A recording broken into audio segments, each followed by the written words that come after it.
Hello guys, welcome to my channel princess সঙ্গীতার ছট। আমার চ্যানেলে সবাইকে অনেক অনেক স্বাগত। কেন ঠাম্মাকে হচ্ছে দেখে আসি। সোমবার সকালের পুজোটা সেরে নিয়েছি। আজকে কিন্তু সকালে টিউশন ছিল না, স্যার জোর করে ডাকলো। আর্টসের স্যার বললো এসে সায়েন্স কর। কি জ্বালাতন! যাই হোক, সব বাদ দাও। 12টা হয়ে গেছে, 12টার আগে আমার পুজো কমপ্লিট।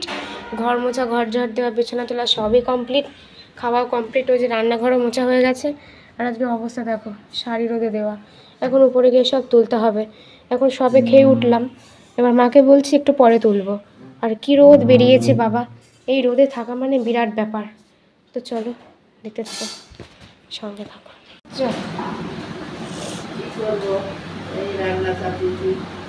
জোরে বলো। রান্না শুরু করেছি।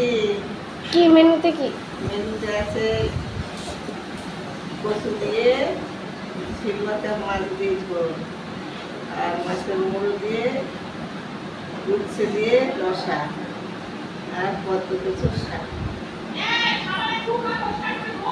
পদ্ম কচু আবার দেখছে তো, আমাদের আজকে নিরামিষ। আবার দেখছে তো, রাতের বেলা আমাদের করতে ভালো লাগবে, তবে সবাই সাথে খেতো। আমার ছোট্ট বাড়িটা মানে তাকিয়ে একটু ঠাম্মা, আমার তো আজকে আমার তো বীজগণিত পাটিগণিতে ভয় লাগতো। যে আজকে আর্টসের স্যার ডাকছে, বলছে তোকে আজকে অঙ্ক করেই যেতে হবে, তো যতই স্পেশাল মাস্টার থাকুক।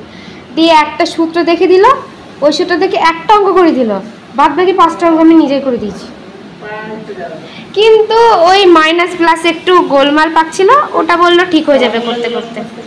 ফর্মুলাগুলো মুখস্থ করেছি, শুধু ওই মাইনাস প্লাসে মানে 3-4টে করে মাইনাস প্লাস তো দিয়ে ঘুলিয়ে যাচ্ছে ভাগ করতে গিয়ে। দিয়ে বললো হ্যাঁ, মানে উত্তর মিলে গেছে। দিয়ে বললো ওই মাইনাস প্লাসের দিকে একটু নজর রাখবি, তাহলেই হয়ে যাবে। মানে সবগুলোতে না, মানে সব ঠিক আছে,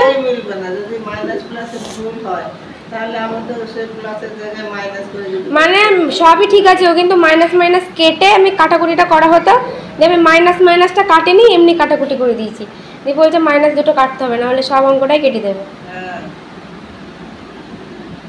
ঠিক আছে, আজকে এই পর্যন্ত। কি গরম না, গরম তো। টাটা।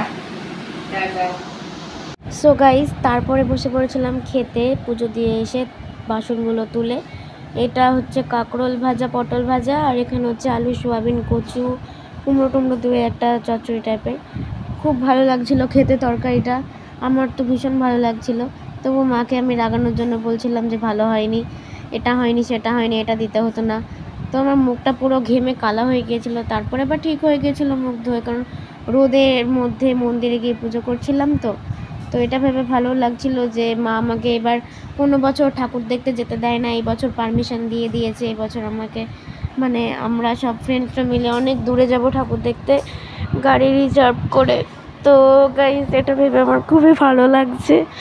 আমি যে ভিডিওটা এডিট করছি আর আমার খুব ভালো লাগছে, মনের ভিতরে লাড্ডু ফোটার মতো অবস্থা হচ্ছে। মানে কি বলতো, কি সুন্দর মজা করব, সব ফ্রেন্ডসরা একই কালারের শাড়ি পরবো, সব প্ল্যানিং হয়ে গেছে আমাদের। আজকে মানে সপ্তমীর দিন আমরা বেতায় যাব, অষ্টমীর দিন পলাশিপাড়া যাব, নবমীর দিন তো আমি ফ্যামিলির সাথেই যাই, এরকম গল্প হচ্ছিল। আর দশমীর দিন তো আমার বাড়ির পাশে মন্দিরেই পুজো হচ্ছে, ওখানে তুমুল ডান্স হবে, তুমুল ডান্স মানে বলার মতো না, যাহাই ডান্স হবে। তো সেটা ভেবে আরও আরও আরও আরও আরও ভালো লাগছে। এখন মনে হচ্ছে পুজোটা কবে আসবে কবে আসবে। এই কি বলো তো, এই যে পুজো গেল, আবার দেখতে দেখতে পুজো চলে আসলো, দেখো কত তাড়াতাড়ি। মানে বছরটা যেন একবারে ঝড়ের গতিতে চলে গেল, এরকম মনে হলো। তো আমি সেরকমই কিছু একটা বলছিলাম, তারপর মা বললো যে আমার ভয়েস দিব না, তার জন্য দিলাম না। ও গাইস, সাত সকালে টিউশন থেকে বাড়ি এসে যদি এরকম অবস্থা হয়, কার না রাগ হবে। এই যে একটা আলমারি সবে শেষ হলো কাপড়, এখনও এইগুলো আছে, মা সব রোদে দিচ্ছে। এই যে এখনও এতগুলো শাড়ি আছে, চলো দেখি কি করা যাক। আর ব্লাউজটার এই অবস্থা, সত্যি মাকে আর কিছু বলার নেই। এই যে এখনো এই শাড়ি, এই যে এখনো শাড়ি। তো তোমাদের একটা জিনিস দেখানো হয়নি, দাঁড়াও আমি দেখাচ্ছি। এই যে গাইজ, এই শাড়িটা হচ্ছে আমার পুজোর শাড়ি, এটাকে মালবেরি শাড়ি বলা হচ্ছে। এটার ব্লাউজ গড়াতে দেওয়া আছে দোকানে আর কি। তো শাড়িটা হয়ে গেছে, তো চলো কেমন লাগছে জানিও, পরলে পরে অবশ্যই আরও বেশি ভালো লাগবে। সো গাইজ এবার চলো উপরে তোমাদের দেখিয়ে আনি উপরে ছাদের কি অবস্থা। গোটা ছাদ তো লোড হয়ে গেছে শাড়িতে। আমাদের বাড়িতে মনে হয় বেশি শাড়ি আমার মায়েরই আছে। একটা শাড়িও পরবে না, একবার 1 ঘন্টা 10 মিনিটের জন্য পরবে, পরে রেখে দেবে, আর কোনো দিন খুলবেই না সেই শাড়ি। আমিই পরি মার যত শাড়ি, একটা একটা করে পরি, রিলস করি, আবার ধুয়ে দিই ভাঁজ করে। কি করব, মা এমন এমন কালার পরে আর এত সিল্কের শাড়ি পরে। সিল্কের শাড়ি আমার পরতে ভালো লাগে না, আমি তাঁতের পরি, আর এখনকার নিউ মডেলের যেসব শাড়িগুলো ওঠে আর কি, যে বেনারসি সিল্ক টাইপের, সেরকম পরি। আর মার তো বেশিরভাগ শাড়ি সিল্ক, মানে এবার কালারগুলো সেরকম আমার চয়েসে আসে না, তার জন্য আমি পরি না ওই শাড়িগুলো। যে শাড়িগুলো পরতে ইচ্ছে করে পরে আবার রিলস করে ধুয়ে দিই। আর ওই সাইডে দেখলাম গেটটা বন্ধ আছে, যার জন্য এই রোদের মধ্যে দিয়ে একে পড়তে স্কুল থেকে টিউশন থেকে বাড়ি এলাম, আবার আমাকে পড়তে ছাদ ঘোরাতে হচ্ছে। আর দেখো যে এই উপরের থামগুলোতেও শাড়িগুলো মেলে দিয়েছে মা, জায়গা হয়নি বলে ছাদে। আর ওই সাইডগুলোতে নোংরা রয়েছে, তার জন্য মেলে দেয়নি। ওই সাইডে নোংরা আছে, শাড়িতে লেগে যাবে তার জন্য। আর এর মধ্যে এই যে লাল দিয়ে নীল দিয়ে আর যেই পুঁইমুচুরি কালারের দেখতে পাচ্ছ, ওই দুটো আমার ফেভারিট শাড়ি। আর এই শাড়িটা তো মায়ের একবারে স্মৃতি বলতে পারো।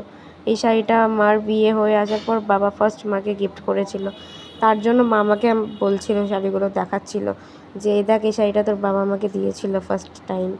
আর একটা শাড়িও দিয়েছিল।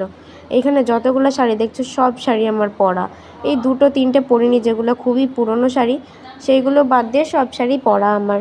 তো চলো শাড়িগুলো তুলে নিয়ে আসি, তারপর দেখা হচ্ছে।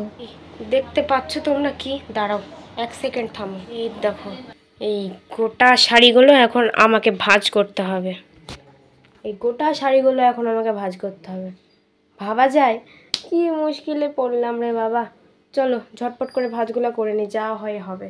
দেখো কম শাড়ি, প্রায় 50 থেকে 60 পিস শাড়ি আছে এখানে, কি তারও বেশি। বন্ধুরা দেখতে দেখতে ভিডিওটা বেশ ভালোই বড় হয়ে গেছে, আর রোদ মামা যা টেম্পার দিচ্ছে কি বলবো, তাকানো যাচ্ছে না।